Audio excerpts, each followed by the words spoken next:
அந்தணன் ஒருவன் தன் சீடர்களிடம் வெள்ளாடு ஒன்றைத் தந்தான். அந்த வெள்ளாட்டை இறைவனுக்கு இன்று பலி கொடுக்க வேண்டும். இதை ஆற்றிற்கு இழுத்துச் சென்று நீராட்டி மலர் மாலை அணிவித்து இங்கே கொண்டு வாருங்கள் என்றான். அந்த ஆட்டிற்கு தன் முற்பிறவிகளின் நினைவு அப்பொழுது நினைவுக்கு வந்தது.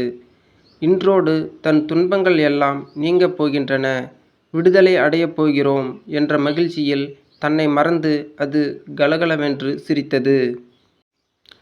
தன்னை இந்த அந்தணன் கொல்லப் போகின்றானே, இந்த கொடிய பாவத்திற்கு நரகத்தில் துன்பத்தை அனுபவிக்கப் போகிறானே என்று நினைத்து கண்ணீர் விட்டு அழுதது.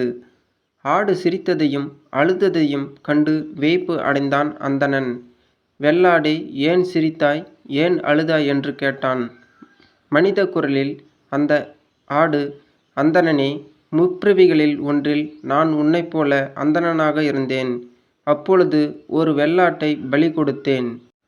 அந்த தீவினையின் பயனாக நான் 500 முறை வெள்ளாடாக பிறந்தேன். ஒவ்வொரு முறையும் என் தலை வெட்டப்பட்டது. இது என் 500வது பிறவி. இந்த முறை என் தலை வெட்டப்பட்டால் இனி எனக்கு பிறவி இல்லை. அதை நினைத்து மகிழ்ச்சியில் என்னை மறந்து சிரித்தேன். என்னை கொல்லும் கொடிய பாவத்திற்கு உனக்கு கிடைக்கப் போகும் தண்டனையை நினைத்து அழுதேன் என்றது ஆடு. ஆட்டை கொல்லும் பாவத்திற்கு இவ்வளவு கொடிய தண்டனையா என்ற அந்தணன், வெள்ளாடே, நான் உன்னை கொல்ல மாட்டேன் என்றான்.